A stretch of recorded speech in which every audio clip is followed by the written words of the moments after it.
Hello dear students. अब हम बात करेंगे energy band diagram for metals, insulator and semiconductors की।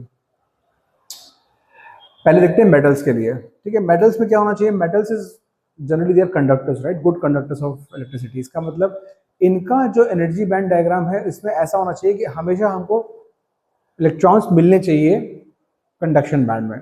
तो वैसे ही होता भी है। तो अब जरा यहाँ पे क्लोजली मॉनिटर करिए। इसका वैलेंस बैंड जो है यहां से यहां तक है। This is the valence band, right. और कंडक्शन बैंड कहां से स्टार्ट हो गया है? कंडक्शन बैंड हमारा स्टार्ट हो गया है यहां से यहां, राइट। तो अब यहां पे क्या नोटिस कर रहे हैं कि वैलेंस बैंड और कंडक्शन बैंड ओवरलैपिंग है। और ये ऐसा ही होता है मेटल्स के केस में, क्योंकि यहाँ पे ना इलेक्ट्रॉन्स कंटिन्यूसली जंप करते रहते हैं वैलेंस से कंडक्शन बैंड में, तो हमेशा ओवरलैपिंग रहते हैं। और हमेशा you can see there these green dots are nothing but electrons.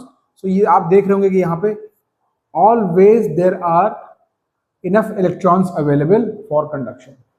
So this is how a typical energy band diagram looks like for metal. Overlapping valence and conduction band, that is the main thing here. Now अब आप insulator का देखें तो insulator में आप clearly देख रहे हैं कि कंडक्शन बैंड, ये सॉरी वैलेंस बैंड यहाँ पे है। सॉरी ये थोड़ा सा गड़बड़ हो गया। This is EV and this should be rather EC, right. तो यहाँ पे हमारा वैलेंस बैंड ये है, नीचे दिख रहा है, और ये कंडक्शन बैंड। और कंडक्शन बैंड में आप देख सकते हैं इट इज कंप्लीटली एम्प्टी। और मेन चीज इंपॉर्टेंट ये है कि ये जो एनर्जी बैंड गैप है that is more than 3 electron volt. More than 3 electron volt मतलब किसी भी एलिमेंट का अगर आप एनर्जी बैंड डायग्राम देखो और वो एनर्जी बैंड गैप आपको 3 इलेक्ट्रॉन वोल्ट से ज्यादा दिख रहा है, इसका मतलब that has to be classified as insulator.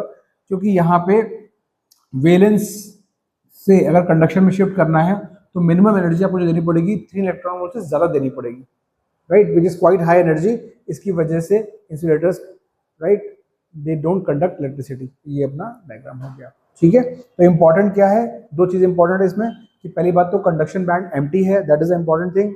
Second thing is जो एनर्जी बैंड गैप है, मतलब highest level of valence to the lowest level of conduction, ये जो गैप है वो 3 इलेक्ट्रॉन वोल्ट से ज्यादा है, और उसकी वजह से इनको हमने इंसुलेटर की तरह से क्लासिफाई किया है। अब बात करते हैं सेमीकंडक्टर्स के लिए, जो कि हमें सबसे ज्यादा इंपॉर्टेंट है इस चैप्टर के लिए, राइट। तो अब देख लो यहाँ पे वैलेंस बैंड इधर है और कंडक्शन बैंड, ठीक है। आप देख रहे होंगे it is not like metals जहाँ पे ओवरलैपिंग था, बट यहाँ पे एनर्जी गैप आपको थोड़ा सा कम दिख रहा है।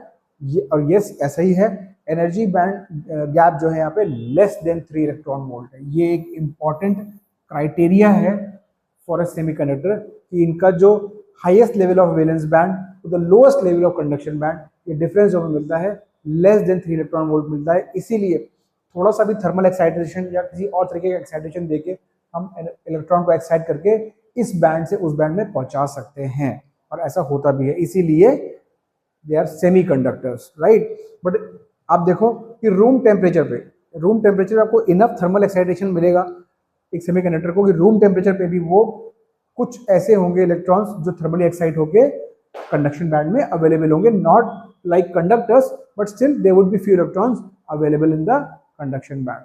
सो दीज 3 डायग्राम्स आर इंपॉर्टेंट। ये वैल्यूज इंपॉर्टेंट है जो आपको याद रखनी है मेटल्स, इंसुलेटर्स और सेमीकंडक्टर्स के लिए। Thank you.